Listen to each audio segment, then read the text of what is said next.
2 years of school. And she stayed there in the summers, and she goes, everybody says, 110 degrees is, she goes, no, it's 110 degrees, but it's hot. It's hot. Yeah, I've been out there when it's, it was 105 or something like that, and it's just like, Yeah. yeah, buildings, they have misters. Richard, how are you? and all that. Good. Yeah. Yeah. Yeah. Meeting more like Saturday will be. Yeah, that's what I hear. Have you heard how much we're supposed to get? Between Saturday? 2 and 24 inches. No. No, really. Yeah. They're saying Mason Hill Road's gonna get hit the worst. We've got a great road crew though, so I don't mind one bit. No, I don't, Plow I've my heard car right between, in hard. I've heard between 6 and 10 inches, depending on where you are. But still that much, yeah. Yeah. Yeah. It'll melt fast. I almost took the chains off my tractor last weekend. Glad I didn't. You'll get paid This my time of hay year, it's back. called poor man's fertilizer. It is. I know, what I got. You're supposed to get a vacation that's after town meeting. I know, you're 12.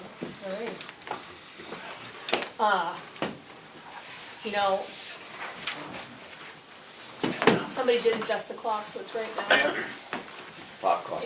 It was 2 minutes off before, but it got fixed. Well, it being 5 o'clock, You wanna let them know?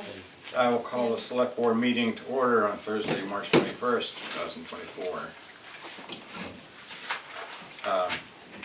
Changes and additions to the agenda. We're going to have discussion on about Tamworth Farmers Market parking, and also we've added a timber yield tax map to be added to the signature file. And we're moving board assignments to next week, next meeting. Right. We are moving the election of the select board chair and the discussion of board commitments to when Emery is back so he can be involved. I will not be at the next meeting, so feel free to stick me with Point you with whatever board everything. assignments you want. Somebody always gets it.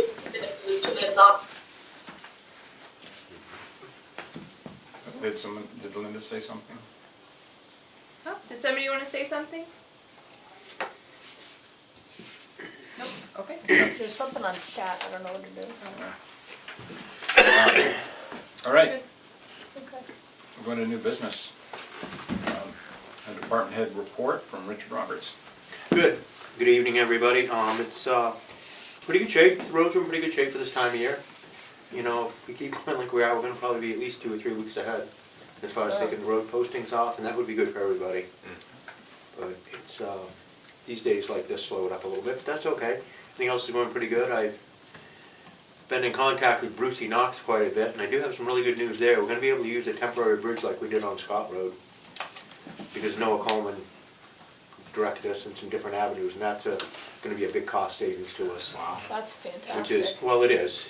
And he said he would do the same thing he did before, if my crew will help him, and even if I have to get a couple part-time guys, and do it time and material. And that's a big savings for the town. Yeah, that's A big great. savings. What, do you know when roughly you're gonna do that? We're gonna Ballpark? try to order the bridge in the next couple weeks. Yep. He said he'll just store it up in his yard, and then they'll move it down like they did before. Yeah, But I'm hoping in August. and it'll be the same thing, a couple of days, theoretically? Yeah, we're really hoping one long day, maybe 2 at the most. Yeah, Because we're gonna be able to, I spoke to the Thompson family, and we got the field right before there, and when I spoke to them a couple of years ago, I'll revisit again with Katie and the family, and they said we could have like a staging area there Sure. to have everything there when we get ready. yep. So that'll be a game changer. And that'll give them enough time for all the family that comes up in the summer to I'll give them a heads up. stockpile so they can just stay up on the hill Yeah, for a just- day. Right, there you go. Yeah, and they were really good about it. They just wanted good, 2-3 weeks heads up, and I Yeah. said I would. Yeah. So as far as that, but yeah, other than that, everything's going good. Gonna try to. I've been working on getting some paving quotes out for that to get started on that for those people too, getting that Yeah. done. And I spoke to Jimmy, the owner of Northeast Mechanical, the guy that does our crushing. He's gonna come in the end of April when they're coming around. They're doing a circuit, so he's gonna do it. And I'm hoping to hook up with my brother John at Scott Brooks and Freedom And if we do that, we can all split the cost of the moving, Mhm. and that saves us a lot of money. Yeah. When you can get, that like 2 or 3 people do it together. Last time we did it with my brother, we split the cost, and this time I think Scott Brooks is gonna do it with us, so it'll work out good for all of us. Yeah, absolutely. We have a good pile to crush. Not now, we have a big pile to crush, Yeah. but no, we used a lot last summer for the washouts and stuff, and just the regular road maintenance, but I'd say we probably got, there's probably 6,000 yards there now to crush out. Good. So when we process it ourselves there, we cut the cost about half. But more than anything, it's just really convenient having your own gravel there. Yeah. It makes a big difference. Question about the bridge. I assume this type of bridge has a shorter lifespan? No, about the only thing you have to do is, the one thing that I like about it, it has the white oak planks. And the design with them, you unbolt the guardrails, you take the guardrails off, and you can slide the planks up and slide new ones right in. That's really, other than that, I mean, the rest of it's there's no short, it's just the planks, that's the only difference. Okay. There's about a 10 to 12 year, 15-year lifespan on those. Yep. Wow. And it's the new I-beams that they use that you don't ever have to treat again. Like the old ones, you have to take them off, and, they just, like the ones on the mountain road, they're just gone. They're gone, but it's just, they pretty much last forever. All right, thank you. Yep. But other than that, it's going good. Everything's going good. All right. Well, good job getting us through the winter. Yeah. Well, let's get through the next storm. Roads were good. Let's get through that, Yep. okay? The white oak, they have problems getting the white oak. Yeah. So, behoove us to stock some ahead? We've got some now that we got stuck up that we had left over from when they did Bumpy Hill Bridge. Yeah. Remember they had to put hemlock down because they Right. couldn't get it. Yeah. Yeah, it's something that, when you know you're gonna need them, you should start on them a couple of years ahead. Yeah. But I Wow. would think it would be foolish for us to purchase them now, to hold them for that long time. Right. Just, that's my feeling, Yeah. unless you had a building you could put them in, which we don't. Yeah. To get them right out of the weather. Yeah, you want Yeah. to stick them dry. Yeah. But Yeah. Anything else for Richard? Thank you so much. no. Yeah, thank you. Thank you, folks. Enjoy. Have a Have a good good night. night. You too. How you doing? Good, how are you? Next, we will hear from the Small Business Administration with Rick Morales. Is that you? No? No, you're not, okay. Sorry. You want to be a small business guy, you can. I don't think I want to anymore. Been there, done that, huh? Well, Oh, I have done it. come back to it. Didn't hear anything? No, I did ask him to confirm. That's not on Zoom. No. All right, well, maybe he'll show up. Did you see what you said, Rick Morales, right? Yeah. Yep. Yeah, he showed up at the county. He's about the Small Business Yeah. Association. Yeah. Yeah, okay. Then we'll go to the Energy Committee with Gabrielle Watson. All right. So I came before you 2 weeks ago to talk about the 2 contracts that we have. It's sort of 2 contracts combined into one to get us ready to launch the community power program. And the request to the select board was to go ahead and move to authorize the town administrator to be our authorized agent to sign that contract, and also to make some decisions about delegating which authorities the town administrator would have with respect to the dealings and contractual dealings with community power. And I had recommended that Keats Myers be authorized or delegated the authority to go ahead and sign the contract and make a decision as to whether to delay entry into community power or to do it now, because that's a very straightforward decision, since the Community Power Coalition of New Hampshire is less expensive than Eversource at this point, so there's no reason to delay it. But the other 2 questions about delegated authority are things that we would want, I think, really deliberate amongst you and with the members of the community about whether we wanted to go and initiate projects with the coalition of, or other things. I'm trying to remember what the other 2 delegations were, and I don't have my notes as clearly as I ought to in front of me. But that's basically the decision today, and I had sent through a draft, proposed motion that you might put forward to do that delegation today and make a decision on which authorities to delegate to Keats or not. Can you just So- share that, because I didn't get any prep materials because I'm not because of you, but I'm locked out of my town account. Oh, we haven't done our homework yet. Yep, haven't done this homework. So that's the handout from the last meeting. Does anybody else need another? I have another copy. So A would be we would authorize Keats to launch, and then B or C is a little more complicated. So A, B, and C are described in the document you have. You're not, but those aren't the same thing. A, B, and C are described here. Right. Okay, A, B, and C just have blanks on that document. That's Oh, I the see. draft motion. okay, I see what you're saying, thanks.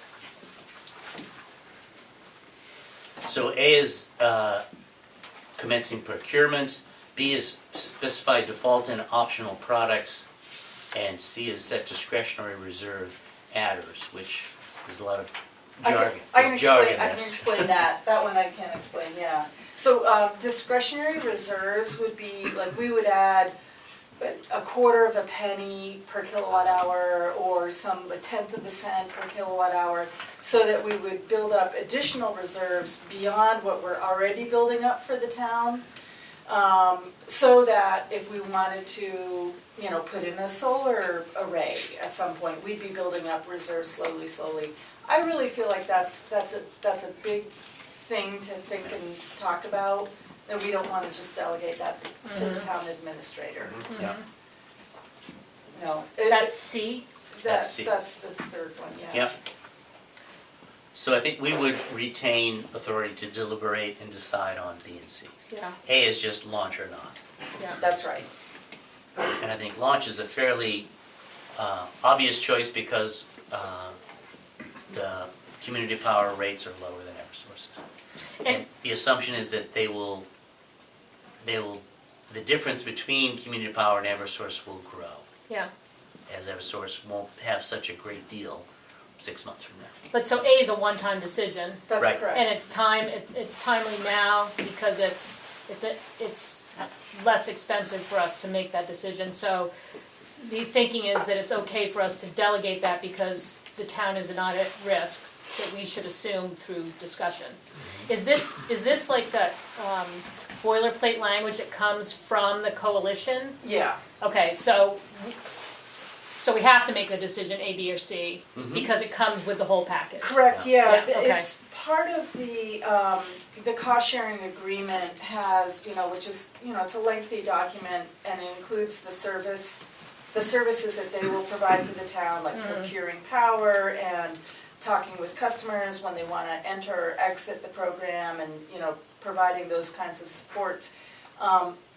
Those three options are specified in the contract, so we need to change specify those choices in the contract, and then Keats would sign that. Yeah. Okay.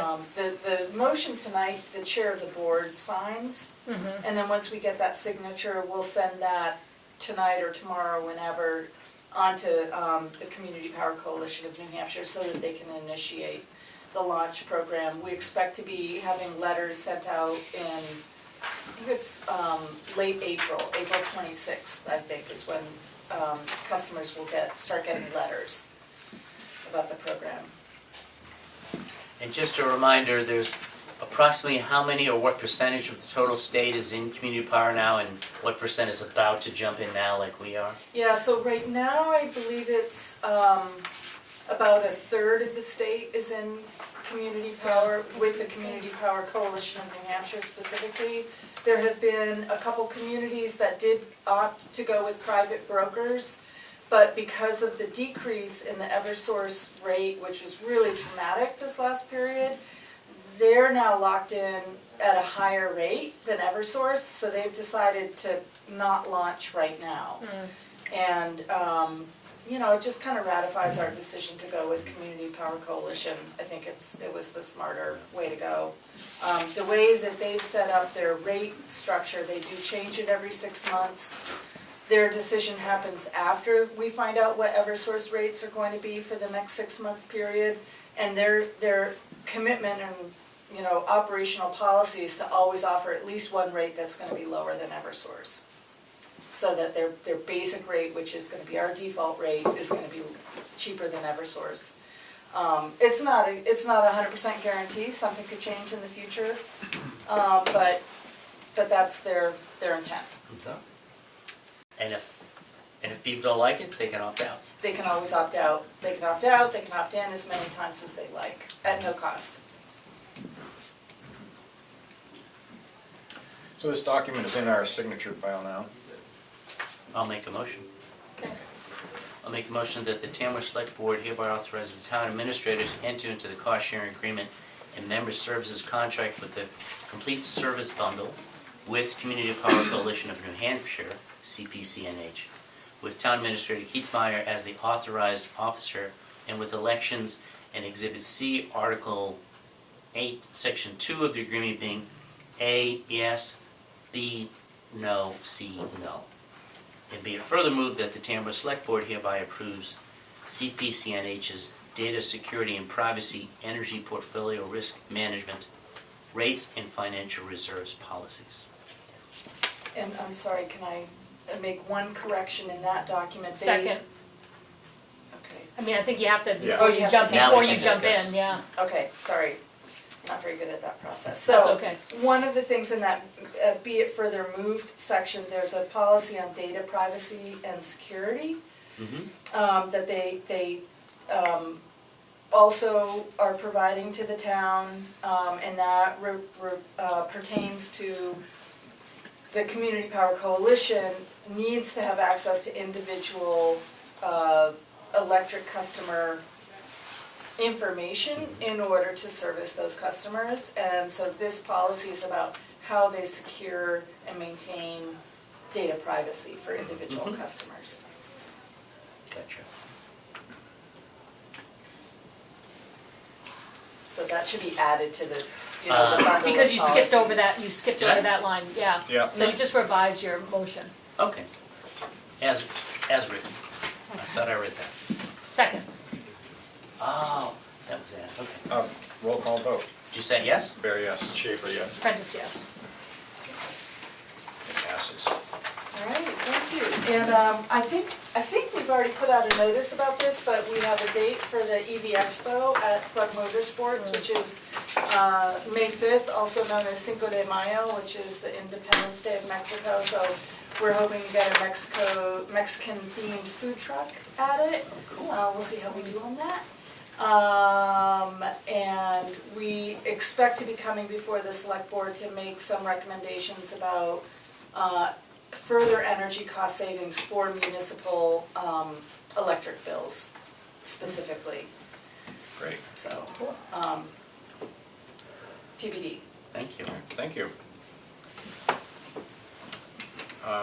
Let's move on to the Tamworth Farmers Market parking issue. I think Bob was planning on being here at 5:30, so Wait, we're going too fast. Oh, I yeah. know. So Okay, you could skip ahead to the transfer station. Yeah. then we'll go to the transfer station and talk about fees, hauling contract, and transfer station improvement update. Yes, so for you should have a copy of the hauling fees. Up top, I just tried to compile them into a spreadsheet to make it somewhat easier. I did want to note that the website, our town website, is incorrect with what we have posted as the current fees at the transfer station.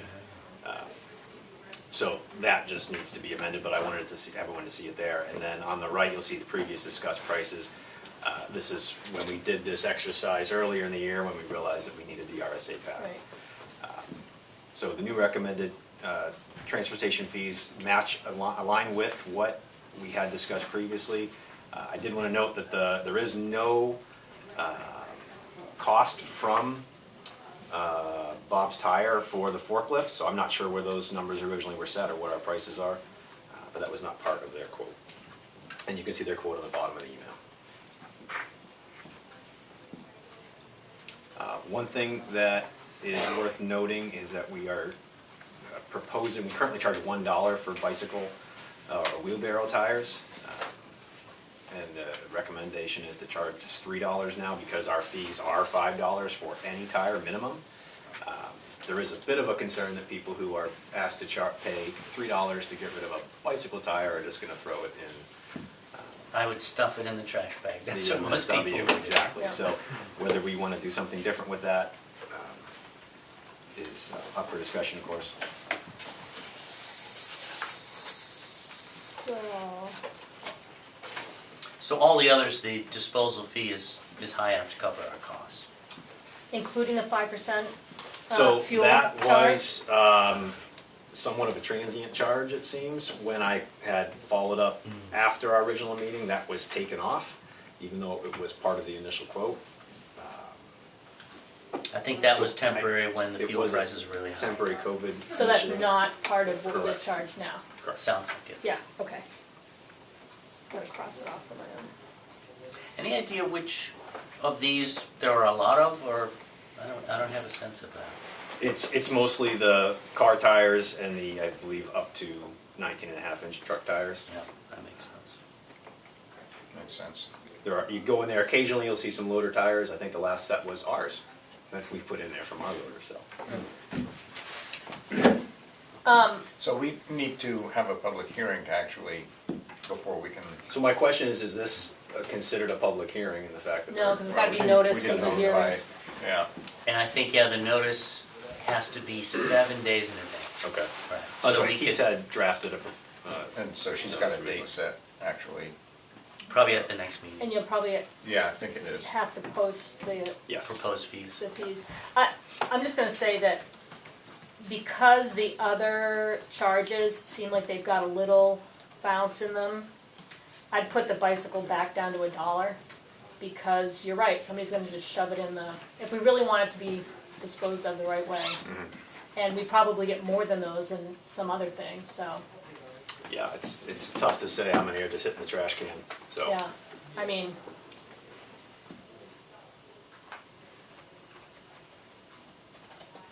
One thing I do see is the, oh, there it is. Okay. Current disposal cost. it's the website, I'm not gonna. Just comparing the current with the new recommended. So 20 to 25 inch would be $25, Yes. up to 19.5. Okay, yeah. I would agree, it looks like there's enough of that to cover the smallest tires.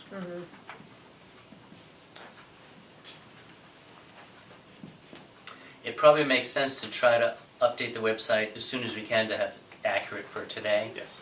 But at the same time, do whatever the posting requirements are for a public hearing for the next week.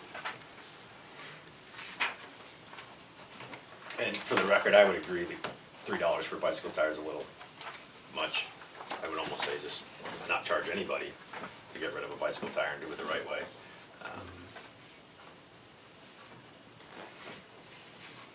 I mean, I guess wheelbarrow, if you're gonna put them in the same category, I mean, Yeah. I've got one of those wheelbarrows that's got Mhm. those Oh, big big turfy tires. things, so that's different, I mean, if you split it up. But, Yeah, I mean, the but point if is, they're putting it just, we're paying $5 no matter, the minimum, Yeah. no matter what gets thrown. I'd keep it as a buck, the rest of them can bump up. Okay. So I don't know that there's any motion or vote needed, we had discussed it, as long as everyone's still Yeah. good with the prices. Yeah. I think we can keep that as We is. can, we do need to vote, do it at the public Well, hearing. you've gotta do it, Yeah. yeah, Yeah, yeah, Right. And so I didn't ask Emily to print a copy of the hauling contract for everybody, just because I didn't think we needed to waste 2 trees worth of paper. We have a copy here. To get hauled Me too, away. there's one on each end, Oh, if you okay. guys wonder where you need to get I it. did send it to Willie to review. I talked to Glenn about it a bit last week, and it's getting quite a bit more complicated, the contracts. But what is important, I think, to be brought up now is we have 60 days, well, no longer 60 because we've had this for a little while, to accept the waste management contract. And there is a statement that's been circulated that if we go put it out to bid, then they're going to, Waste Management will reassess their charges, likely they'll increase them. In talking with Glenn, there's not a lot of other haulers out there, Casella possibly, but that doesn't seem very promising, and there's also some anecdotal information about other haul fees from different facilities that are just middlemen and are ridiculously cheap comparative to what Waste Management is offering. And it doesn't make sense when Waste Management in the end takes their refuse. Right.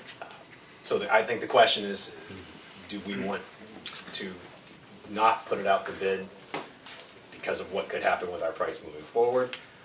But our purchasing policy does state that we need to put it out to bid. What's the total? Because there's a lot of pages there. What does that add up to? It's you know, Just shy it's of a a great question. gazillion? It's all based off our haul rates, and I didn't get Glenn to send me what we have done historically. I don't think that's in I here. think it's the largest cost in the transfer station budget. It's like a couple $100,000 a year. It is, and it's Astro paper. mostly MSW, Right. is Yeah. what we haul the most.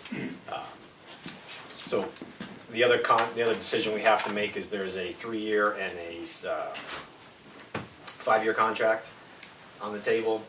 Those breakouts are listed on the first 2 pages. Somewhat confusing because they jump around a lot with what's discounted when, but we'd also need to determine if we're going to go with the Waste Management, how many years we want to go for. So I don't have a good sense of how unlikely is it that anybody else would beat their price. I don't really know. Again, Glenn's opinion is that we've been working with Waste Management for a long time. They have all the data, more detailed data than we have, and anybody else is going to be taking a guess. So if we did put it out to bid and got a super stellar deal, how long would that deal be good for? And there's terms in the conditions, terms and conditions to unforeseen Yeah, changes, expectations. like a fuel surcharge, stuff like Yep. that.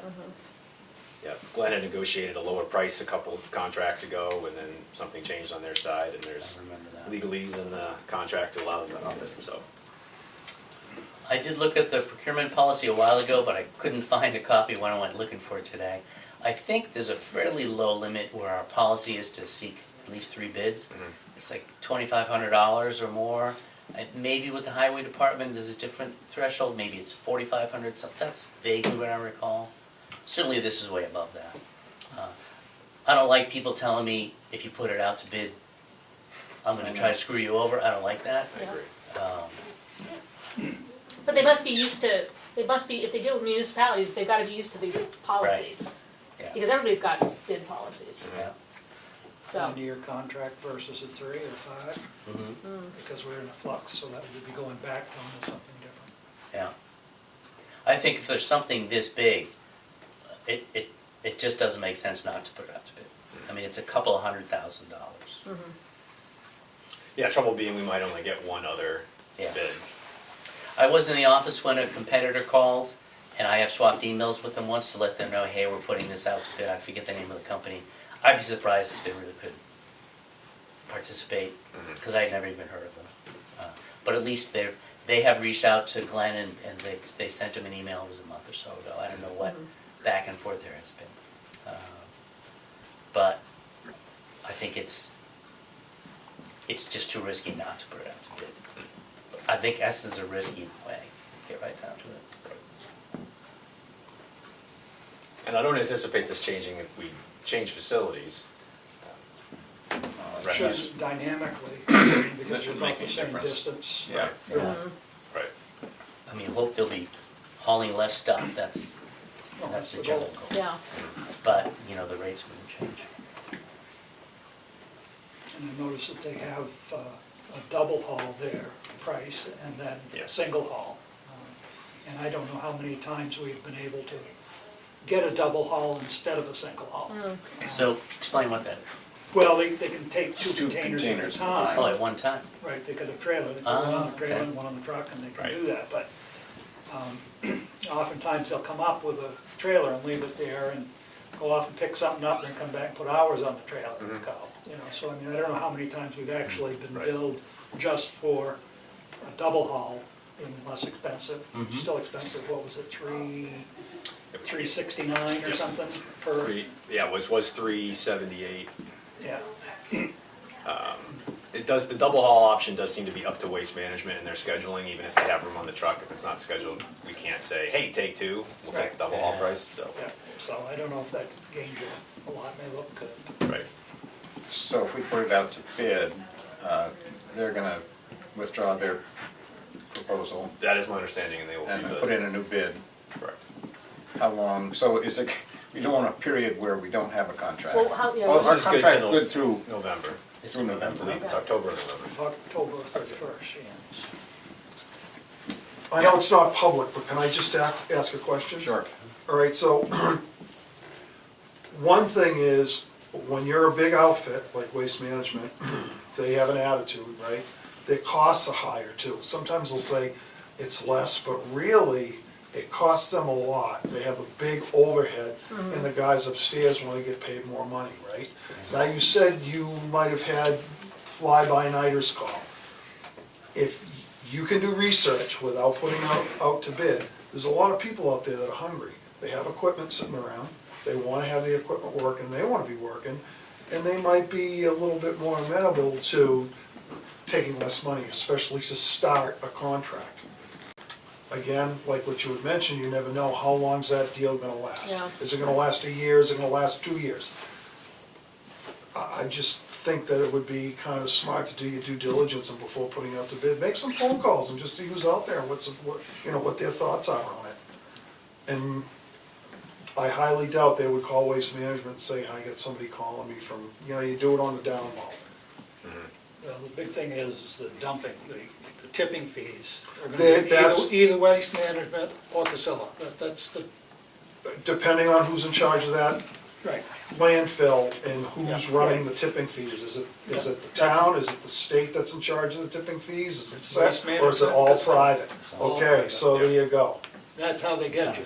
I tried to work with them when we did the last contract to have actually the tipping fees higher than the trucking fee, and they said, no, the company is now two separate entities. There's the trucking entity, and then there's the, And that's what they'll do when they both run on their own books. they run under their Yeah. own book, so they Yeah. don't have to work for you, Yep. in my opinion. Sir, can I have your name real quick? Mark Debitetto. Thank you. So, I mean, I'm inclined to also put it out to bid. I don't know when the last time was put out to bid, and Yeah, don't, cut off your nose to spite your face. so, again, I don't think we need a motion for any of that. So I'll do some work on, I like your idea, thank you, of calling around to some people. And Richard, if you could send me the contact information you have, Yeah, I'm looking it up. that would be excellent. And the last thing is the transfer station improvement update. Can I just say one more thing about this before we shift gears? I mean, this does bring up the point, though, that we have a written policy that says we have a bid process, and if there are circumstances when a bid process actually harms the economics of the town rather than helping the economics of the town, we should reevaluate that policy and see how other municipalities handle situations like this in policy form. Because, I mean, I know there are always times when things beyond our control come up and we have to make decisions that maybe don't follow a policy to the letter, but this doesn't seem to be that kind of circumstance, and if the policy's not serving us, then we should look at it. Yeah. And, I mean, we should be looking at all our policies all the time so that they're best practice. But I think that it's a rock and a hard place to have a public meeting, or a private, any meeting, when we're saying, well, we have this policy, but we're not gonna look at it because Waste Management's saying if we do use our policy, whatever the conversation is. Yeah. So, I'm just putting that on the record so we can maybe, as a group, look at the policy and do a little research to see what's gonna benefit the town Yeah. And that and not language, leave us. that in a language rock might and be in place. the policy, it certainly should be. If we're fairly sure the deal is better if we don't follow the policy, then we could vote Yeah, to waive it. We always have that option. yeah. So the company that had reached out to us a few months ago is Endurance Environmental.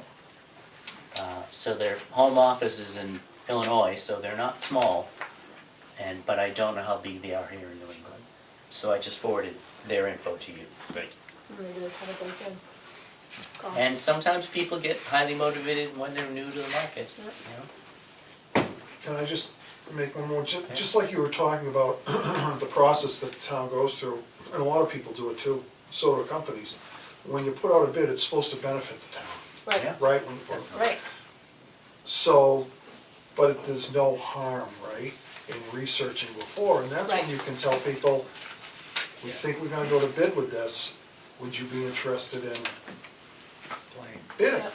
Yep. You know, and then it's up for grabs. Yep. But then that way you'll know like, oh geez, you know, that waste management is pretty good deal. Or it's Yeah. just comfortable with it, sign it, you know what I mean? I understand that part, like, you said, okay, it's time. Do we have to put it out for bid? Do you have to put it out for bid? At the end of the contract, before you sign a new contract, is that town policy? That seems to be our policy. A policy is anything over a certain threshold, which I think is $2,500. We should follow good accounting practice, which is to seek 3 bids. Okay, so you really don't have a choice, and that's the thing where, hey, waste management, we have no choice, we have to Right. do That's this. why we're gonna look at that. Unless look at we our choose to policy. waive our policy, Yeah. which we have that. Oh, okay, all right, So understood. it's not a regulation. But we should reread again to make sure it gives us the wiggle room we want in the future. it just seems, for various reasons, the past couple of years since I've been on the board, the bidding policy, the bidding process has come up as being challenging because our policy says you have to get 3 bids if it's over the threshold, you can't find people to bid. Then we've waived it Right? saying, well, And we've it only doesn't ever say gotten obtain 3 bids, it says seek. seat, So what I've advised the library when they ask me about it is, yeah, just try it, seek. If you can't get 3, then somebody doesn't respond, then you don't get 3. But at Yeah. least you try. yeah, And that's very standard accounting practice, Yeah. is seek 3 Without the bids. public bid. Yep. yeah. Public has not. All right, let's go to the, Yeah, so moving on to the transfer station improvement update, we, Willie, Richard, myself, and our realtor Paul had a meeting with the folks from North Country Recycling and their realtor. Yesterday. Yesterday, yeah, man, time flies. And essentially, we're, NRC is open to working out something with us in regards to the money that we have for payment and then the current transfer station land. So we've been going back and forth. We discussed a bit about what the land was gonna be valued at and came up with the rough numbers that they have in their mind. We realize that we have some more homework to do on our end to understand what our build-out fees are gonna be, as well as other design work that needs to take place. So Willie actually did some work putting together some of those numbers, and we have a meeting, I believe it's Monday, Yep. with Sanborn Head to go over Phone call, possible yeah. designs. And tomorrow, we have our improvement committee meeting in the library at 6 o'clock, if anyone wants to join, to gather input from the committee as to design options and try to give Sanborn Head a bit of a laser-focused path on what we want. So we have had a couple of non-publics. Non-publics are always weird. Some people think that a non-public session is somehow mysterious and secretive. There are specific exemptions to the open meeting law, and when you meet that exemption, you can have a non-public. So we've had a few of those on this issue, and that exemption, at least under the federal FOIA, it's called an exemption. I forget what the state term is, but if you're negotiating or putting together a negotiating strategy for a real estate transfer, that you can do that in non-public session.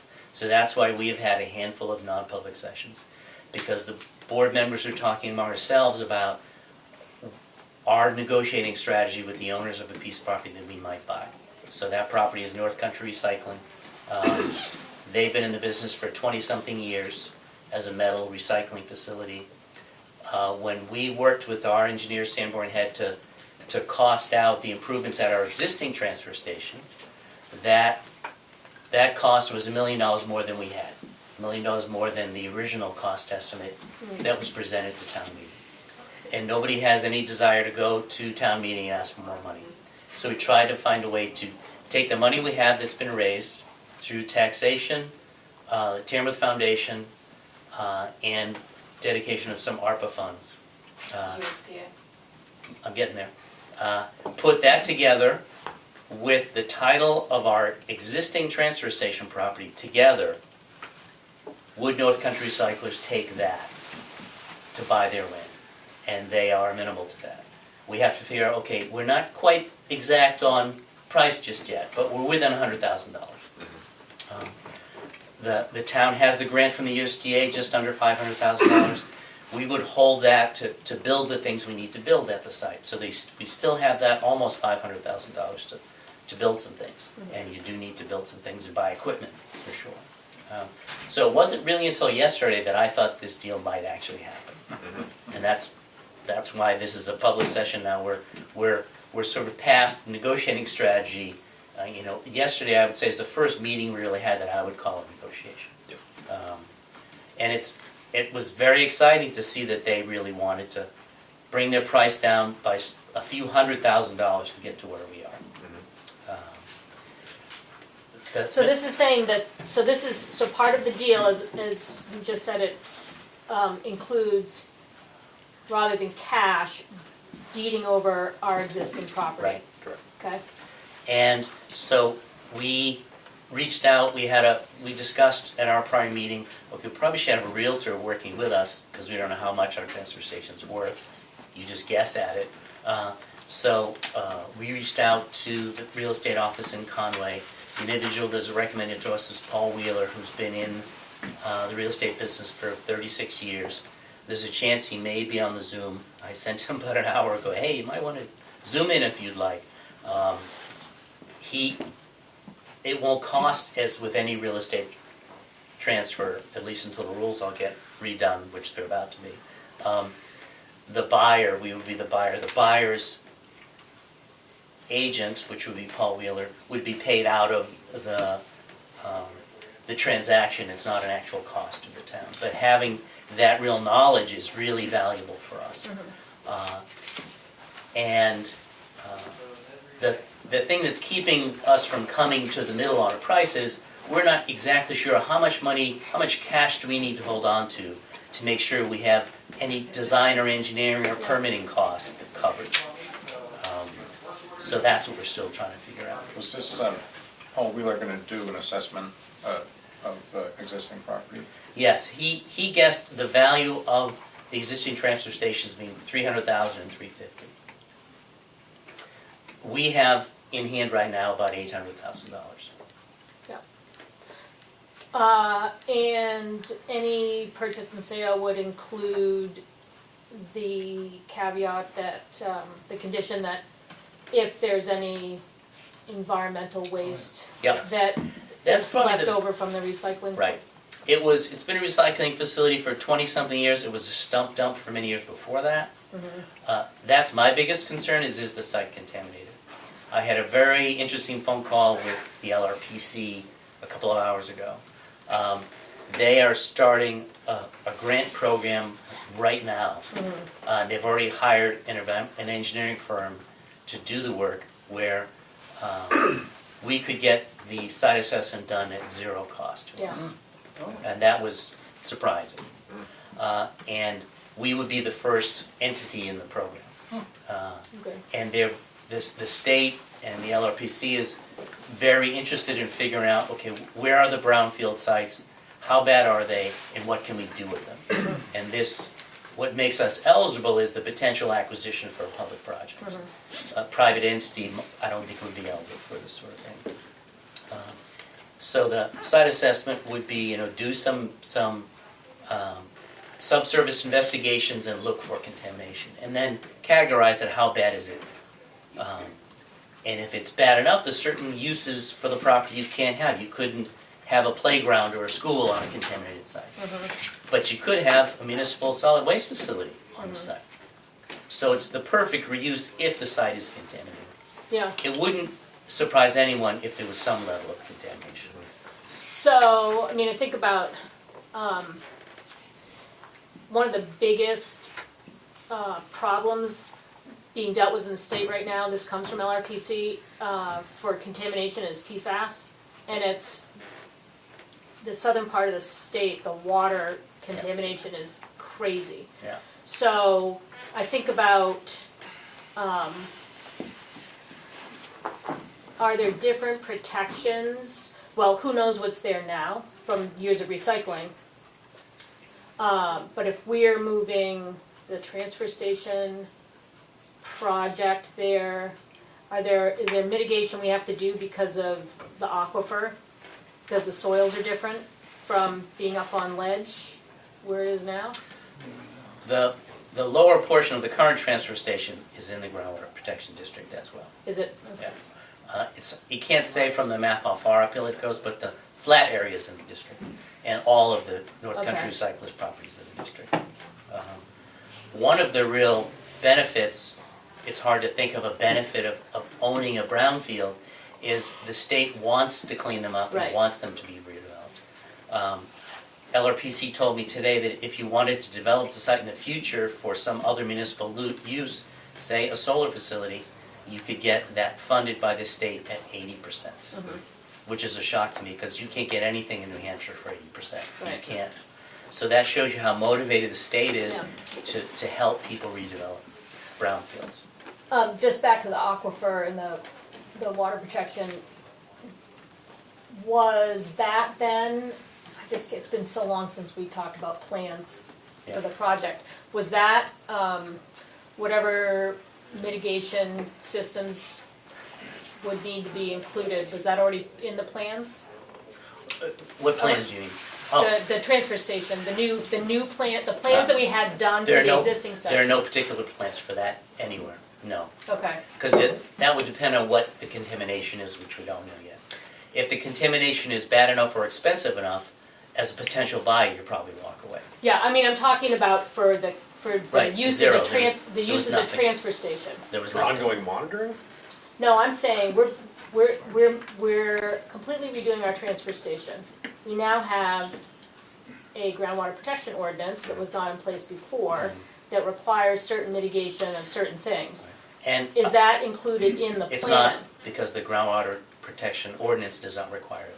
I read the Okay. ordinance again today because I was curious, okay, is it a prohibited use in the Yeah. district? Kind of a good question, Yeah, and it's not. okay. The thing that would be problematic from the regulation standpoint is, would we have more than 50 gallons of a regulated chemical? Yeah. That's the only thing that would pertain. And we probably wouldn't have that. But that's something we need to be aware of. If the future use of the site would require more than 50, I think maybe it's 55 gallons, then that would trigger a need for a permit from the planning board. But it doesn't make it a prohibited use. And certain things are exempt, such as approved storage tanks for certain types of fuel, like home heating fuel, that sort of thing. So the things that we might have would be that sort of thing, which is exempted from the ordinance. But that certainly is a conversation we would have with the planning board. In 2003, I think it was, town meeting approved or adopted an RSA that gives the select board the authority to buy and sell land. But in that RSA, even though we have the authority, we do have to, if we get to the point where we think this is really going to happen, have a meeting with the planning board and seek their input. Have a meeting with the Conservation Commission and seek their input. Have 2 public hearings between 10 and 14 days apart. So that's before we approve the sale or purchase of municipal land. So I glanced at the calendars with trying to figure, okay, if this really happens, can we get it done before somebody else wants to buy the property? Who knows? And I think we could get all that done between now and the end of May. And I know, I mean, you guys have been out straight just thinking transfer station. But that property has, the building itself has potential other uses for income for the town. The site, I think, Yep. has potential uses for income for the town. And I'm just wondering, at what point, I think it's a powerful part of the presentation, if there's any way you can quantify potential scenarios so that you can say to the taxpayers, well, not only will this get the initial concept of a Yeah. project done, it will get it done in a way that's actually gonna increase our revenue over time. So we've started that. Their value. One of the things that the site has that's a bit of a challenge is it has a 2-story office building. Yeah. We don't really need that. If there's a way we could rent out the top floor, that's an obvious way to get some income. It also has a lot of land. The current transfer station has 80-something acres. This has 80-something acres. But this 80-something is flat, so it's easier to build on. Unfortunately, about 2/3 of it is floodplain and wetland, so it's useless from a development standpoint. So we've been trying to consider, okay, if there's a good solid 10 acres to the rear of this facility that is pretty much unused, and that would be an obvious place for a solar farm. It's flat. There's 3, 4, 5 acres at the most in the front of the property along the road that's flat and not in the floodplain. That's also developable. Yeah. We could carve off a lot in the front and or the back and sell it or lease it. We could do solar projects in the rear and or in the front. I had a conversation with Revision Energy about that. They're the largest, I think, solar developer in the state. They're capped at about 5 acres for facilities that they own. We could lease a 3 to 5 acre parcel to them, no upfront money by the town, and receive $2,500 annual income per acre.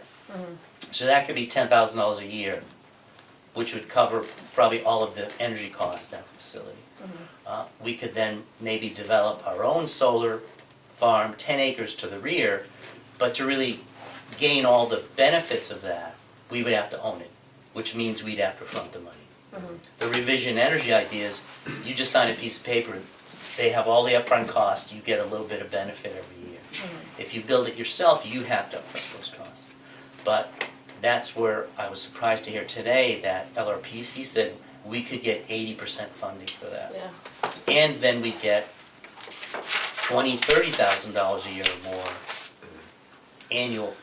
annual payments from the solar farm. So another thought is it's good sand, mine the sand before you build a solar farm. So there's certainly are ways, and I think you're right, we have to find ways to lower the operating costs because we pretty much have almost no building right now. We have no bathroom at the site. We have a porta potty. So there's a tiny little office, probably with a space heater under Glenn's desk, and there's very little energy cost for the existing facility. So the new one's bound to be more. If you have a bathroom and keep the pipes warm, it's going to be a higher electric bill in the future. So we need to find ways to offset the increased energy costs at a minimum, and I think there's plenty of opportunity for that. Yeah. Okay, well, sounds like there's good progress there. So I think I'll send around what I think is going to be the calendar going forward for those meetings. I don't know if we need a vote right now, but if anybody thinks this is a bad idea, say so now and we'll stop going forward. I've never thought that it had this much legs to it or that the possibilities were as positive as they are. And we can't really make a final decision until after our public hearings in May. I think it might be handy right now is we haven't taken any particular step to hire Paul Wheeler as our agent, and I think that might be a good thing. So I'll make a motion that we have Paul Wheeler represent us in any real estate transaction pertaining to the transfer station that's under consideration now. Because I think that's just a good step to have. Who seconded that? I did. Steve? Discussion? Roll call vote. Did you say yes? There, yes? Schaefer, yes? Prentice, yes? Okay. That's great. Well, let's keep the meeting moving, and we're going to backtrack to the farmer's market since we have representatives in the hallway. Grab a seat. Come on Please, in. please come in and sit down. It's a public meeting. Sit wherever you want. I'll slide over once you all sit together as a team. Yeah, well, Easy stand. So we have parking to consider. Yeah, we're losing Norman's parking lot right across the street from the UU, and that's our best parking lot. That's gonna get, there's a housing project for older adults that need assistance. It's the Ketchum Foundation, that's all I know, but they're gonna start sometime this summer probably. So he didn't think we should offer it up for parking at all, starting in May, and then take it away in July. Yeah. Get people used to the fact that Right. they're gonna mostly have to come down into the village and park and walk up. So there is a lot of parking in the village, but it's a walk. You know, there's the Remick parking lot and Townhouse and here and up Great Hill Road. We should have these spots back pretty soon, I would think. Yeah, but it might mean more people walking up and down, and we just wanted to get your brainstorming on what could be done to make that safer, you know, sort of maybe paint a little lane on this shoulder and keep posting it as no parking, or, Well, I think, you know, you do post the no parking signs, and they get pretty much ignored right from the start. Do they? Yeah. Because we don't see Yeah. No, during the people market, park we up don't, and down this, right in front of the no parking signs. right on your is side that of the because we're road. spelling it wrong? No, it's because they can't read. I thought the education was iffy in Tamworth, but apparently in Massachusetts, it's really bad. They can't read at all. Okay, so they. Anyway, Interesting. I think maybe to make it safer for walkers, you should somehow enforce the no parking. And, I mean, I don't know.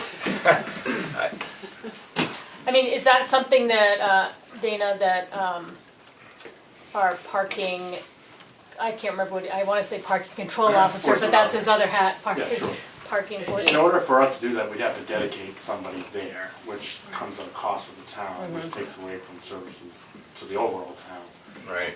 And so the only way I would suggest that is if the farmers market is paying for that designated service, unless the board chose to waive that, but then that's a slippery slope of what you're choosing to waive or not waive.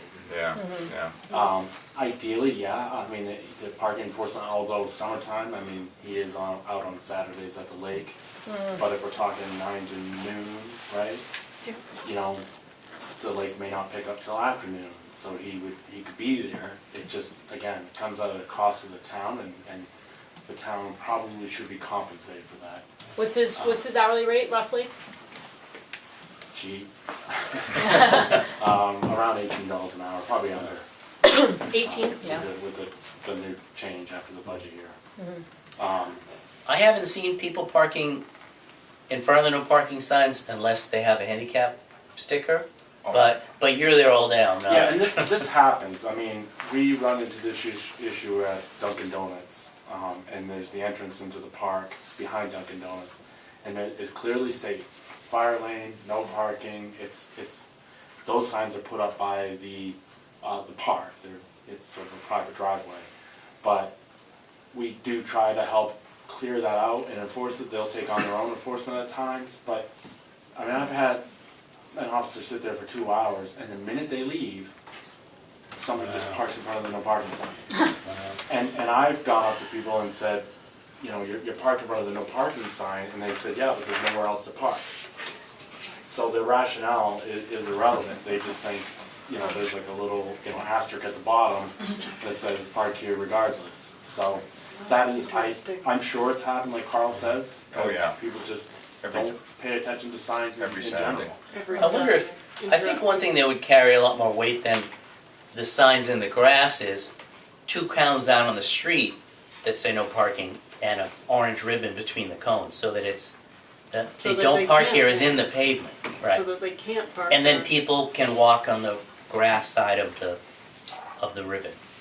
It's kind of like what you were saying, draw a line, but if you had cones Then people couldn't park on there. that, right on that pavement edge, Yeah, there's always gonna be that one still, but Yeah. it who may- runs some over of the it. cones, So, yeah. so we do normally have handicap parking right at the top of that Right. hill on Yeah. Carl's side of the road. And that would kind of mess up if we had a corridor for people to walk. We'd have to come up, maybe something different, put our handicap people down below or something. Right. Right, we could get rid of those handicap spots right there and just have that be walkway.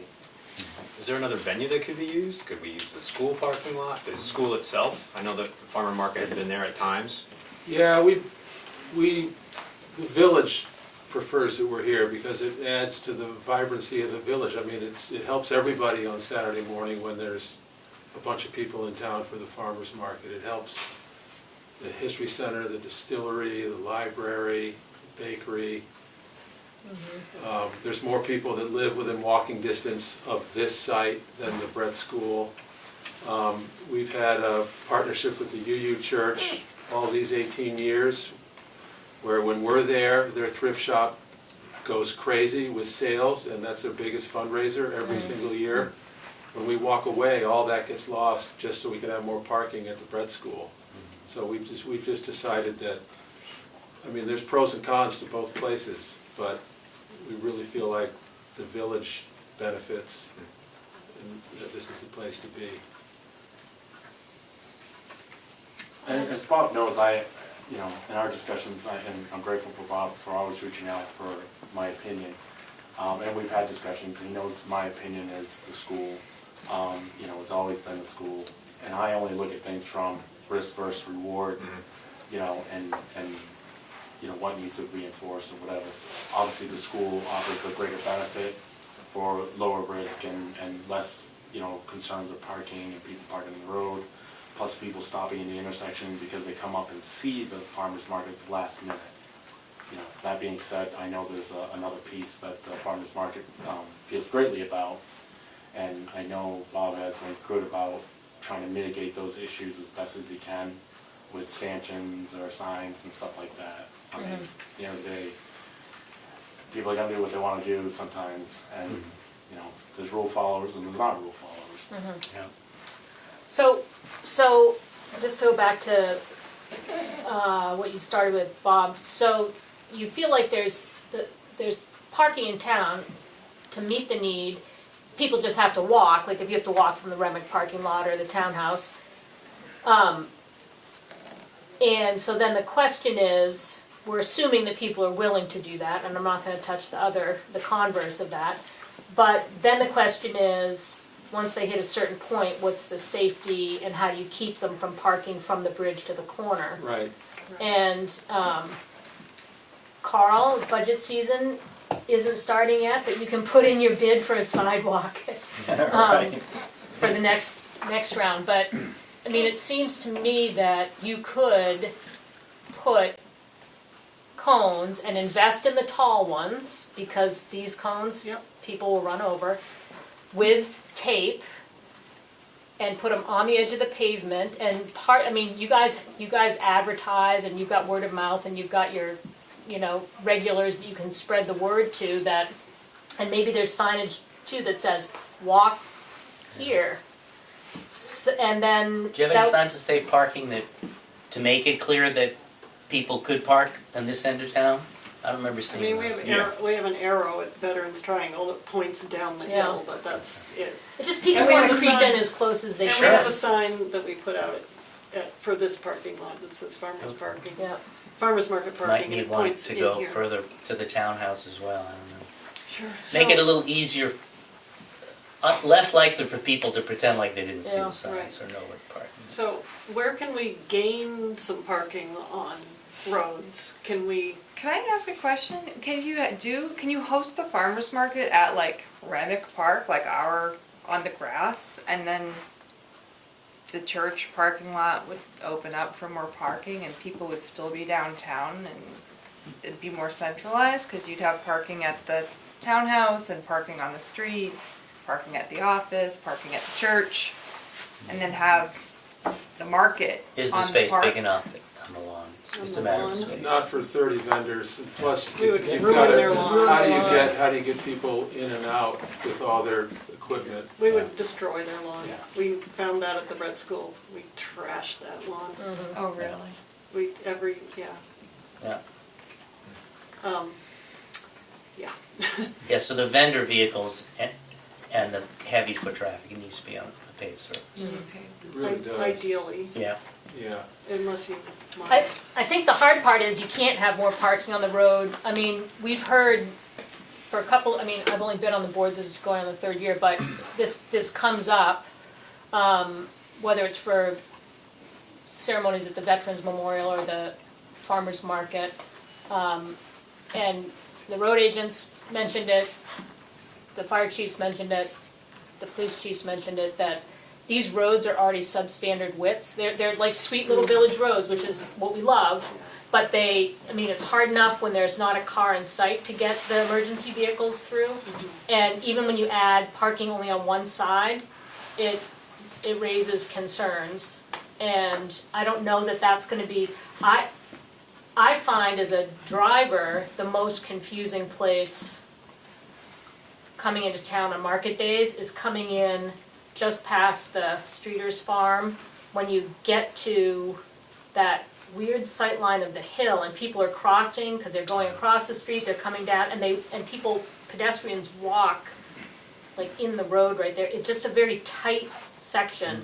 So I think that even that area for parking, even though that road's a little wider than right in here, it's tricky. It's a blessing that no one has gotten hurt in all these 18 years. That's great. Yeah, But I just think that knowing that our 3 agents who oversee public safety and roads have like voiced opinions against allowing, not just for the farmers market, but for anything, allowing parking in the streets.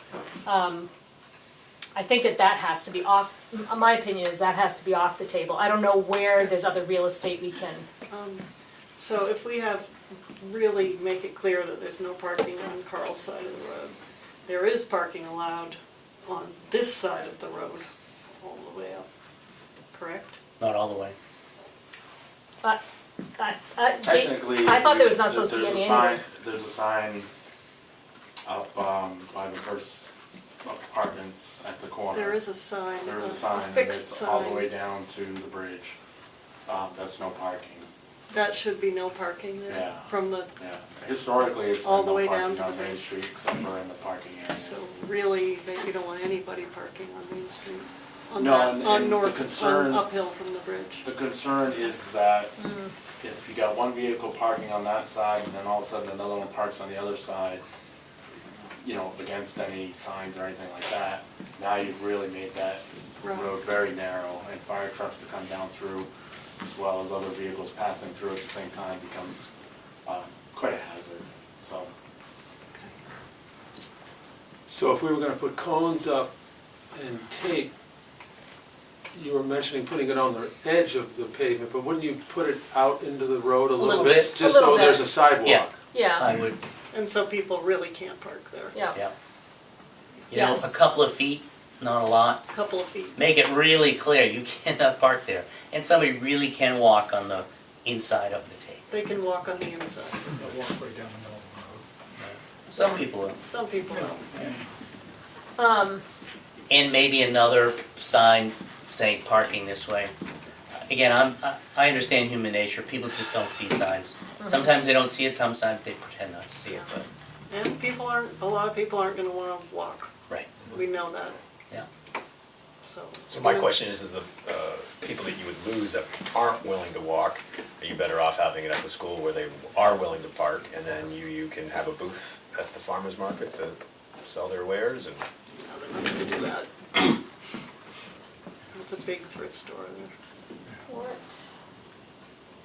I think it's worth a shot with the cones and the ribbon, and maybe the occasionally increased presence on Farmers Market Day. Particularly, you know, there's probably like the first when the season ramps up in whatever date that is in late April or May. May 11th, we open. There you go. That most of the people there are returnees. Not all. I can't say if it's a 60% or 90%. I don't know. Oh, they looked into that. In the summer, I think we get all kinds of people just Yeah. driving by, because we're very visible there. Yeah. Steep little bank. You could bring it up. Did you, Leanne's asking about the Barnstormer property. The green one? Yeah, the field area there. I mean, I don't know if there's a way to get into it. You looked into that, didn't you? I did, yeah, we had to go through the state, you'd have to Oh, get it approved by the state. Or you need a curb cut. Yeah, we'd have to put in a driveway, essentially. Oh. It would be expensive. yeah. You can't, so there's no way to access it from UU's parking lot behind there? No, no. But people could walk from that parking lot down into, well, they'd have to go through your property, Carl, to get to the Barnstormers' property. What if you came in from the police station side, you mean? No, well, I don't know about that. Because that's I'm trying to picture where the property line is. Your property line goes right up behind the police station, and then the Barnstormers abuts the police station on the Yeah, right as you're facing it, right? Yeah. yeah. It's all wet down The Yeah. problem Is is, it? yeah, what happens on rainy days? There's ducks down there. Big ducks down Yeah, there? you'd need Okay, to build leave at the least a ducks gravel alone. park. Yeah, It would be a big, it's too bad. It looks like a big field area, and it'd be a good Yeah. excuse to mow it. yeah, it's too bad that wouldn't work. I mean, there's a possibility that the loss of the parking across the street may nudge the farmer's market to the school. It's just, that may happen. How many spots were you getting out of that? A lot. Yeah. We never actually counted probably, but. Yeah, but easily 30 or 40. 30 Oh or my 40. gosh, really? Yeah. Yeah, it's big. Have you walked back in there? No, I It's a mean, back when the gorge- house it's a- was there. It's a really nice Yeah. 7 acres. You don't feel like you're in the village, but you're right there. It's Yeah. a big field. It's too bad you can't park on the bleach field. I'd just say, We don't have a They'd be building walking on notification form 113. for this development that I hadn't heard up till now. How did you hear about it? I called him, and I just said I want to make sure that we still can't use your parking this summer. And he said, yeah. So we don't have anything submitted to us about a development there? I no, would it'll go have to to planning check board. our assessment part, we know. Yeah, Yeah, it was just a matter of time before something happened there, I guess. Yeah, Well, right. he's had plans. I think since he that bought it. plan's been Oh, yeah. It's been a plan percolating for for a a long while. time. Yeah, Do you know that? It was going to be his project at one point, but he's now since, Gonna have something else to it. it's the Ketchum Foundation, Wendy's, his Yeah. wife's. Oh, yeah, yeah. So. How about, I'm just This is offering. Maureen Diamond. Can I make a comment? Yes. I just want to make sure, and Bob and Annie, maybe you can help me describe correctly. If you're not aware, maybe a year and a half or 2 years ago, there was a real discussion in the community about where people wanted the market, especially deciding between two locations, the school or the UU. And there was really a preference for the UU. It was many of the reasons that Bob mentioned coming into this discussion this evening, but I just would like to go on the record remembering that there was this discussion in the community about a preference for that location. Thank you. Thanks, Maureen. I mean, it is a challenge that, this is another example, and we come up against these all the time. What's the benefit of living in a village that has a rustic village, kind of old-timey feel, and what do we give up by living in a rural rustic village? And it's always that, Parking lots. it's a real thing, you know, it's that give and take. And one thing that makes it so great to have the feel of the market in the village is that it is all tied together, and you go from, you know, being at the bakery to going up there to going to the history center, making a day of it, and it's a real fair-like atmosphere. Feels like it's a bustling metropolis for a few weeks a year. People love it. When we moved back, when we went to the Brett School for, what were we there for, 2 years? Yeah. When we came back that first summer, people were coming up to me every market saying, we're so glad you're back here. What about is it still the ART building? I don't know what the building's used for anymore. That and Scott Aspinall's property, is there any way? I talked to Scott, and that's a no-go. I Okay, mean, he's willing to do it for the 4th of July, but it's a hayfield. yeah. Yep. The other building, I've got an email into her, haven't heard back. Janet Bennett's house, kitty corner, where we used to have a parking lot until she sold it. I've got 2 phone calls into him and haven't heard back. That's the one at the corner? Yeah, The big that was an two adult and a half daycare. square- Used to have a small parking area there.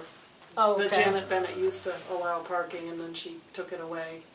But now she sold the building. Yep. So we're waiting to hear from him. But those are smaller. Sure, It's a few products. sure. Those are like, yeah, 6 cars here and 8 cars there kind Yep. of place.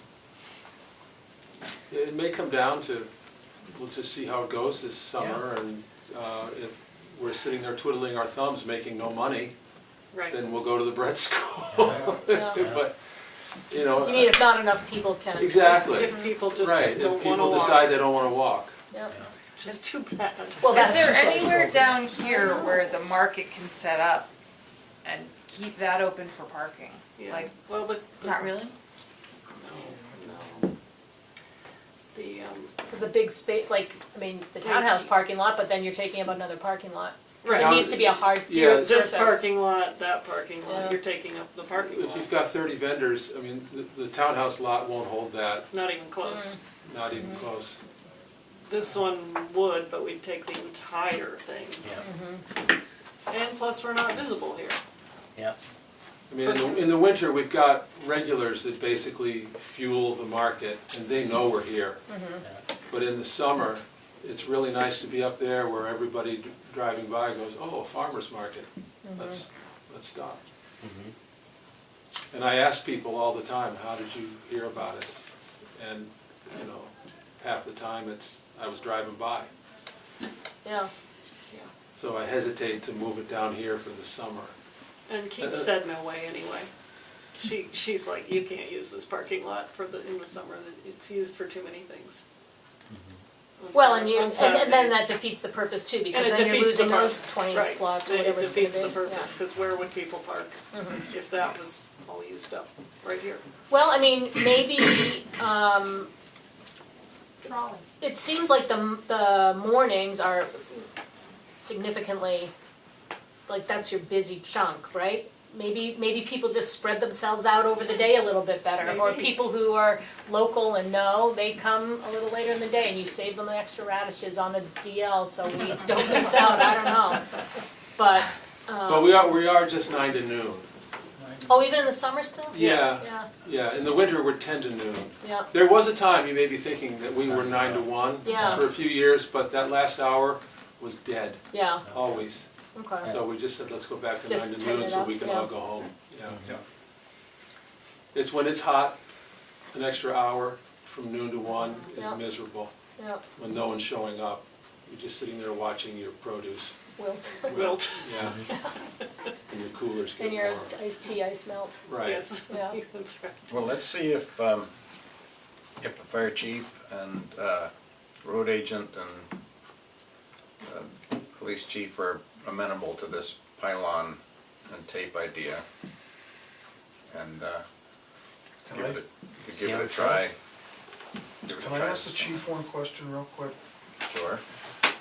Is there room in that roadway where it could come out far enough? It is kind of narrow there, but I was gonna say that some of the vendors could set up along that walkway so that people would travel down into the town and maybe free up some space up at the Unitarian Church where vendors normally are in that lot. And in the field, you know, I'm just trying I to do think- it I tit think for that- tat maybe, you know? From what Rich Colkard has said, and this is more the fire chief and the road agent, I mean, especially talking about this section of town, like this is already almost not to code for emergency vehicles, even with no vehicles at all. So I think anything you're encroaching ends up being, Yeah, and to address that, I think it's a great idea. clever but idea, though. I do think draw people down. Barnstormers used to have like intermission and people And I would wouldn't have to gather worry in the about the middle of grass. the road. Oh, I've seen it. Oh, yeah. And it was like, It's kind of had crazy. to flush them out of there, and they seemed to have kind of corralled them and made that work, but I think you'd run into something of similar nature where people are like, oh, we're on Main Oh, Street, so we seeing can it, just yeah. like walk freely in the middle of the road. Yeah, And, Seems to be a still fine people Tamworth trying to get tradition. through. and a lot of vendors get lines Mm-hmm. too, of Yeah. people Yeah. waiting. What's right behind Gilman where the, I don't remember what the house used to be, and isn't that just empty lot right now Isn't that, behind Gilman? By the Clough's place. Yes. Anyway, I'm just thinking, it seems like back There's in there, other- between the AR, whatever that building is now. is that what Beam owns? Well, is that what Bob Butcher owns? Yeah. Or there's a couple of Beam, foundations? Beam, I yeah. talked to him too yesterday, Yep, and no go, no, liability. Yeah, Yeah, I mean, it does, that's what it comes down to. I mean, it's your Did- your private properties that are willing to open up. and did you other not have a access. rider Right. for the parking on Norman's property? no, he just let us. Could you look into a rider and see what that is and offer that to sweeten your deal? I mean, I bet you it's gonna cost, For Bob Butcher? For anybody. for anybody, Yeah. I mean, I bet Yeah, good point. it'd be $1,200 for the year, That's a lot. Yeah, that's a lot of t-shirts to sell. yeah. That's a lot, that's, Lot of garlic. we don't have a budget like that. Yeah, I don't think there's a lot of parking there anyway. no, Okay, Well, I think we've covered it as well as we can tonight. Okay. yeah, yeah. Well, I appreciate it. Just wanted to give you the heads up. yeah, keep brainstorming, Yeah. Thank you. you know. Okay. Maybe some enterprising high schooler would get one of those big pedal trolley things and pedal people back and forth from the, Well, that was, Peg had Yeah. that idea. Peg Yeah. wanted to have some sort of people Yeah. mover. yeah? People mover, shuttle, we could have an electric trolley. How about you just say, you give your proof of parking down at the townhouse and you walk up, you show Get your a deal. steps, Get a free and you head of get like a garlic. free something, Come on, folks, let's earn your That's veggies, It's a good idea. Yeah. Yeah, I did offer free garlic one Saturday several years ago. Yeah. When I knew parking was an issue, I said, come and tell me that you parked a mile away and I'll give you a garlic. Yeah, I would've taken that deal. Yeah. I don't think anybody showed up. I don't think anybody did.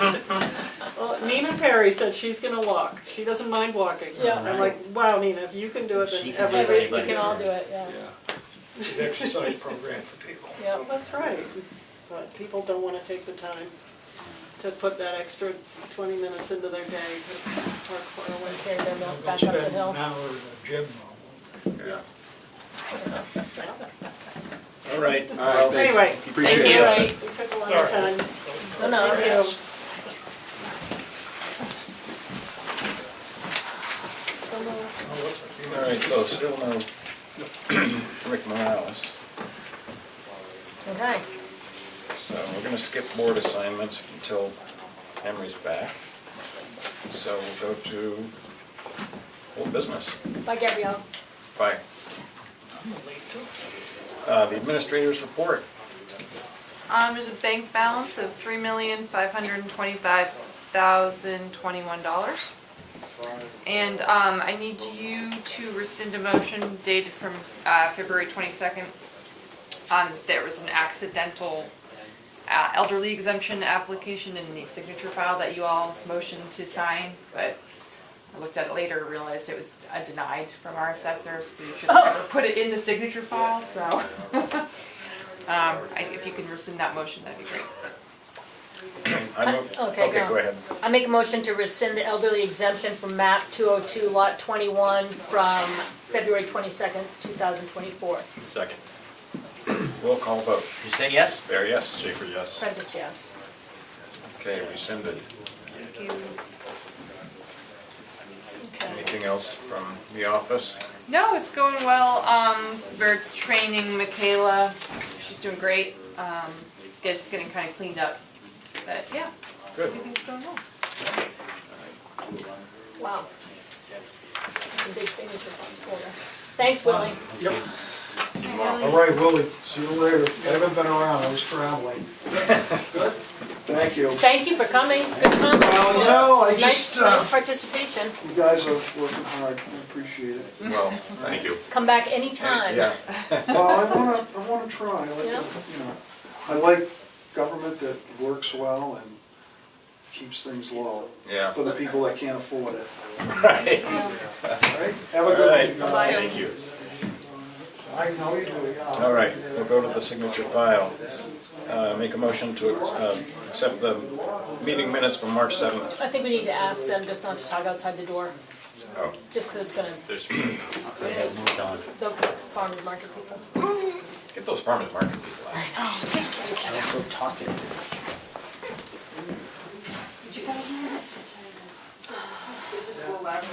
hammer down.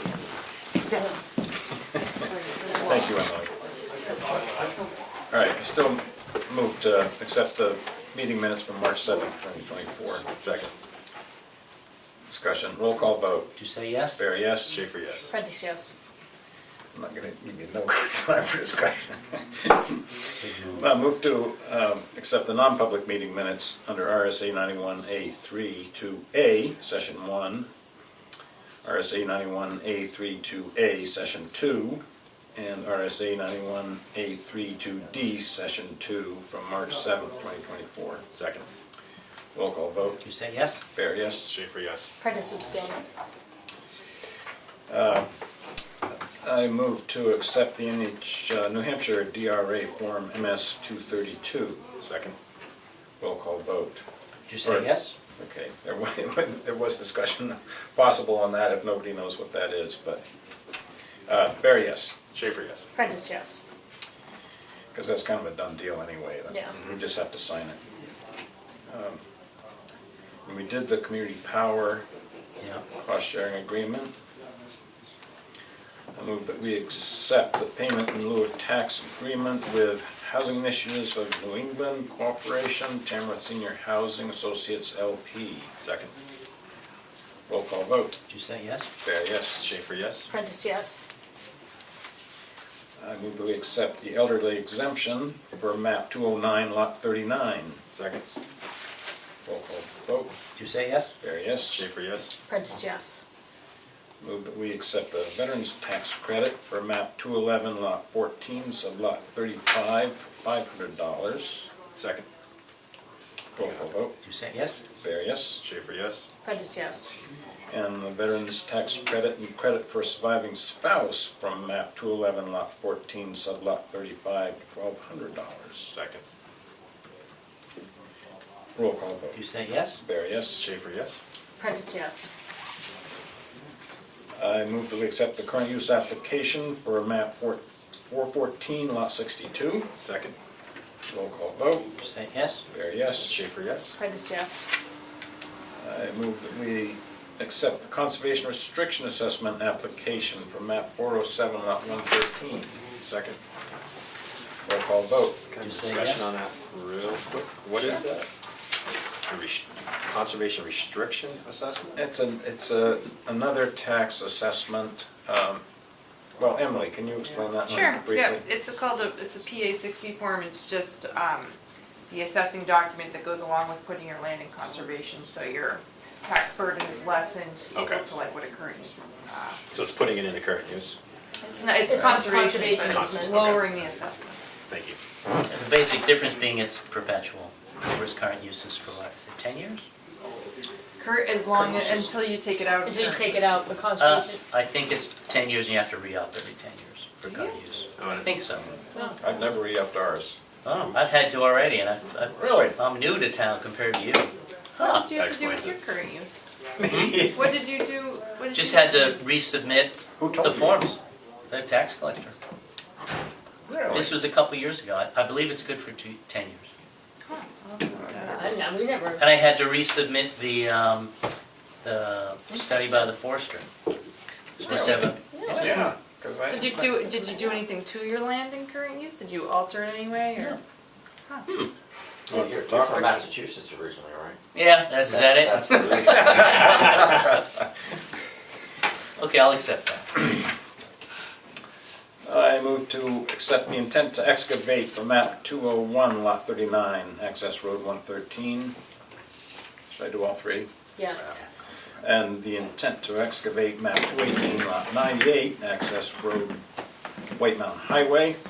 and the intent to excavate map 202, lot 9, access road 113A. Second. Roll call vote. Bear, yes. Schaefer, yes. Prentice, yes. That's how we do this. I move to accept the timber yield tax for map 414, lot 57 and 58. Second. Roll call vote. Bear, yes. Schaefer, yes. Prentice, yes. Oh, yes. I move to accept the appendix, or approve the Appendix B employee status change. Second. That's the cost of living increase Yes. we gave to town employees. Roll call vote. Bear, yes. Schaefer, yes. Prentice, yes. Are we skipping the abatement? Oh, I think you just skipped it. I missed it. Yep.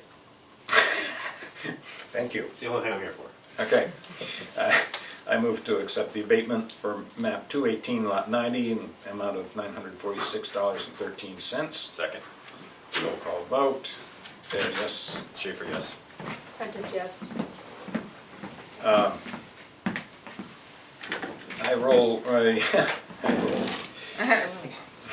move to approve the payroll manifest in the amount of $40,111.49. Second. Roll call vote. Do you say yes? Bear, yes. Schaefer, yes. Prentice, yes. I move to accept the accounts payable, or approve the accounts payable in the amount of $380,430.28. Second. Roll call vote. Do you say yes? Bear, yes. Schaefer, yes. Just because we're in the habit. Well, I'm sure 250 was the school. Yeah, it's not broken out. No.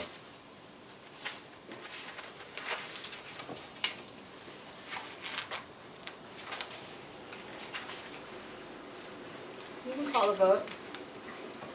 Did I? No, roll call vote. Do you say yes? Bear, yes. Schaefer, yes. Prentice, yes. Cash used year to date, $2,452,517.56. Select board update. I think most of it was transfer station related, which we covered. So other than that, I don't think I have anything else. All right. I think my only meeting this past period was the library trustees, and really the important things got discussed at town meeting, the 2 grants that they received. So, nothing more from that. Okay. Mine was all the transfer station, so that's it for me. And there is a question on the chat, by the way. Oh, great. Oh, Becky says, can you have a veteran's credit and a surviving spouse credit on the same property? Hey, we just looked that up. Good question. The answer is yes. 2 property owners can be related or unrelated. Doesn't matter as long as they both are on the deed to the property and they're both veterans, then that applies. In this case, it was a surviving spouse and a veteran.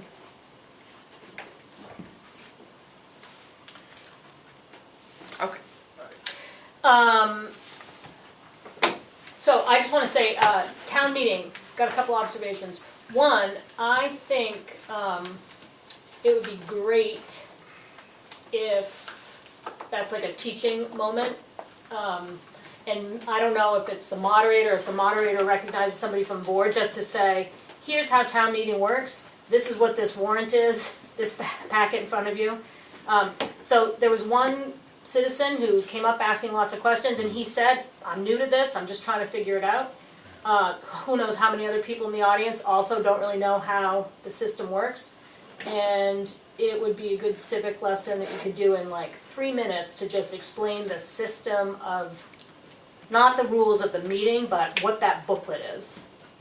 Because it was confusing to some people, I think. Yeah, and maybe at the same time, or maybe, actually, I think when we start the budget process this year, we should get the word out that people should come to the select board meetings when the department heads are submitting their budgets. And that when we discuss them and question them, and they, so that they don't have to come to the the budget hearing and raise questions that have already been Right, answered, or come to town meeting with no clue about how we came to those budget yeah. figures. I think more people should come to the select board meetings during the budget season. Yeah, it would be great to welcome people to that and be clear about what that input could look like at those times. Because I think we've brought up, and we've been asked several times, and I think we've brought up several times in the past year, that we're disinclined to have a separate budget committee because we feel like our responsibility is knowing this budget inside and out, and that seems like it adds an extra layer of separation between the folks submitting the budget and Yeah. those of us who have to represent the budget and enforce it. So I think it would be, we had some great questions at the hearing that were more kind of like meta questions Yeah. that would have been really interesting to be able to discuss in the course of the budget process. So one bit of feedback I did get from somebody who came to the hearing and was bringing up a lot of interesting points was Yeah, I see that. that when we have our meetings at 5 o'clock, it's hard for people who work to get here in time. So if we do continue to have the meetings at 5 o'clock, which I think we've been liking, it would be good to have the budget stuff at the end of the agenda so that it gave people time to come. So Thought. anyway, that was, that's my feedback from town meeting. Great to see so many people there.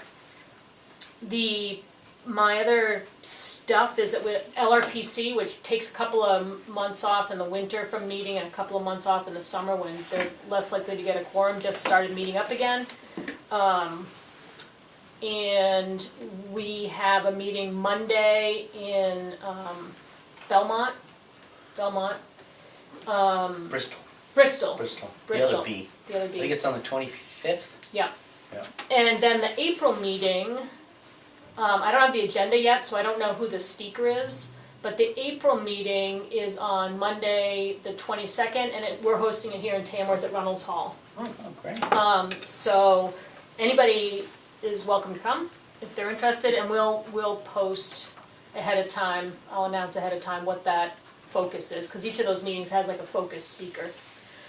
Personnel policy kicks in. Can I jump in for a second? Sorry, yeah. If anybody can sit in for me on Monday the 25th, I will not be there.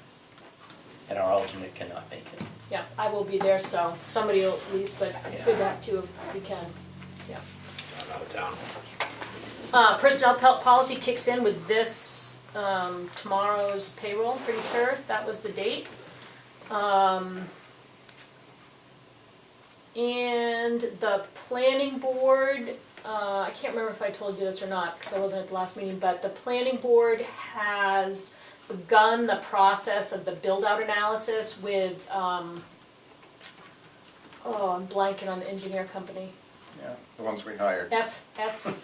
FB, anyway, It's not HEB? no, it's not HEB, different kind of work, I think. So they're doing this analysis of where development currently is in town. They talked to the planning board, we had a work session, it was a public work session, asking all kinds of questions about the history of the town, the demographics, the visions that people have for the town, because they factor all of that in. And then they look at the existing maps, so they look at what every building that's already here of any kind, they look at land that's buildable land, so they automatically take out, wetlands or certain soils or steep slopes and conservation easement and national forest and parks. And they're gonna come up with a map that shows us where development is and where it's possible. They go out X number of years with data, like using current demographic data to show, this is what it looks like now, this is what, if people keep building where they can build, this is what it'll look like in X years, this is what it'll look like in X years. So, we don't have zoning.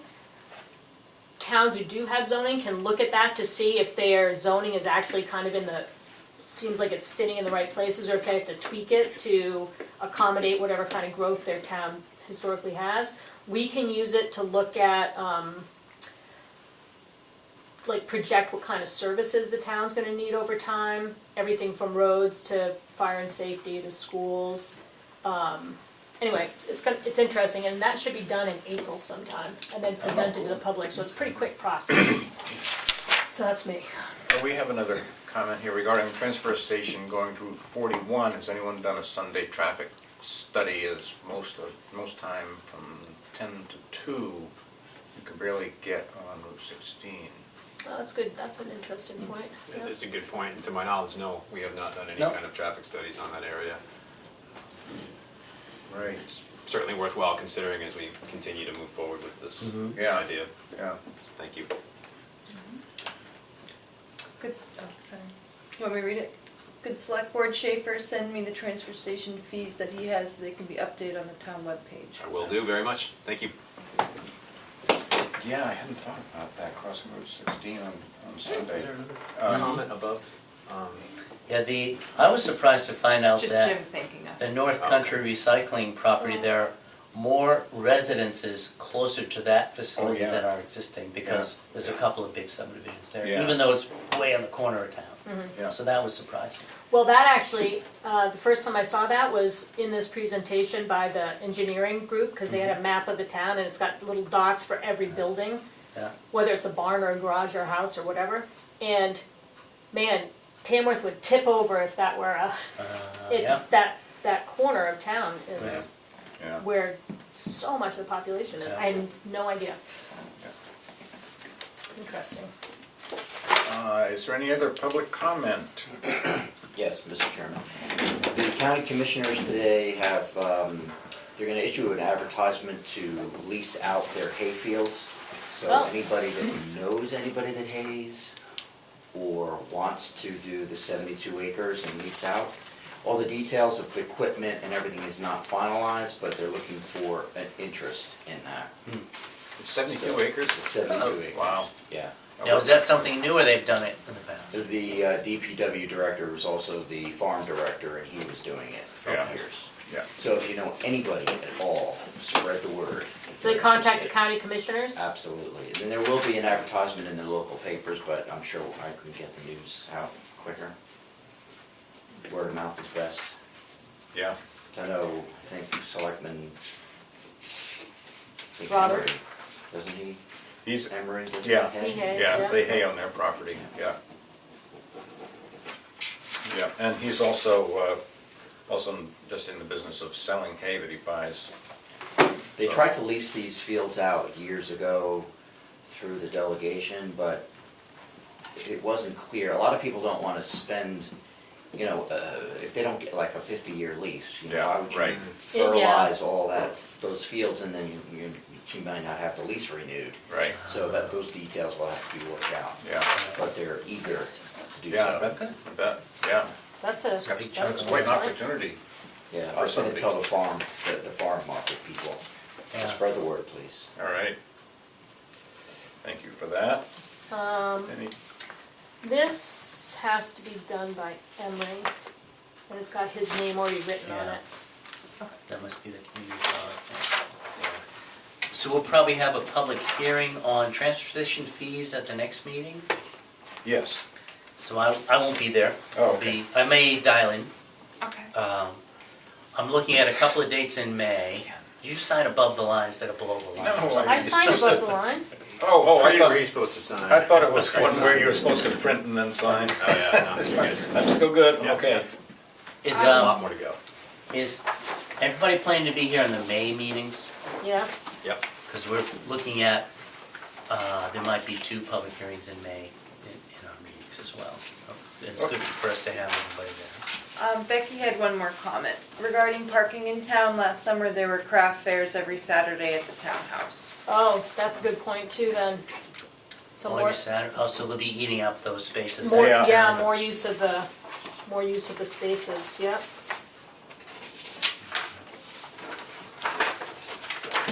Feast or famine, Yeah. village is full or it's not. think this will be a key summer to see if, the farmer's market can survive in that location. I mean, Yeah. Even though I agree, I like it there, it might not work. Does this get signed somewhere? Is that where we sign? You're not as good at stickies as Keats is. Me, this is Keats. Keats is not, you missed a bunch of stickies. Tell me where to sign on that. Signature, yes, that's the select board signature. Some part of it came apart. It just blew up when I grabbed it. Ah. I think it goes like this. And here's the paper clip. Got it. Yes. Yes, that page. Yeah. The one that I had? Yeah. There's that slot, sorry.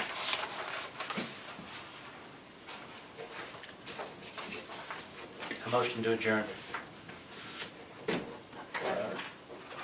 Mr. Chairman, can I add a comment? Yes. Has there ever been a Tamworth town-wide yard sale? Townwide yard sale? Yard Huh. sale? No, there've been some collective yard sales, but not at Tamworth, not an official one.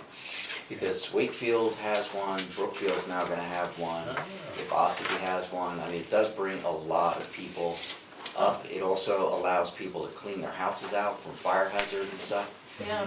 and, Keep stuff you know, out of it's the a good transfer. idea to get, people through town. Mm-hmm. And if you can coordinate all that with the other towns and have, I mean, it's a lot of public, but, it's a good revenue stream Mm-hmm. to I get think- people visiting.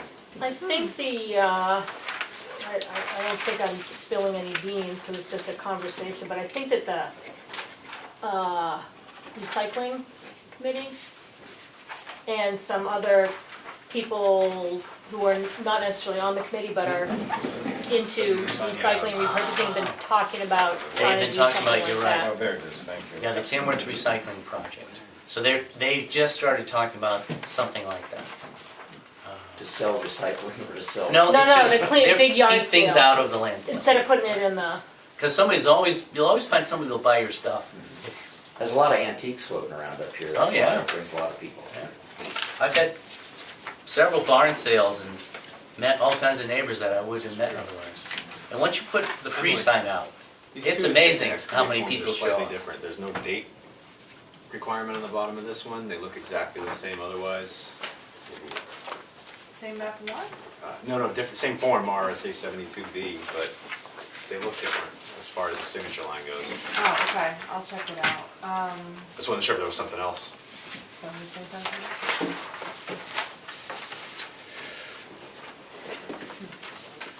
okay. I think this just goes with the, that Cora letter, right? We don't sign those. You do, or just the board chair does. Carl gets to sign 74 more pages. Yeah, sorry, Carl. Yeah, right. This- Right at the bottom there. This already has Emery's name written on it, So, Yeah. so, We'll hold those for Emery. there you go. So I think there was a motion to adjourn. I don't know if there was a Oh, second. yeah, There There was a second. There's one more comment up Oh, here. got another comment. Jim says, very interesting discussions, thank you. Jim Diamond. Thanks, Okay, Jim. Thank you. Thank you, Jim. For zooming in. we are adjourned 6:46. at 6:46. Thank All right, you. good night, everybody. On Zoom.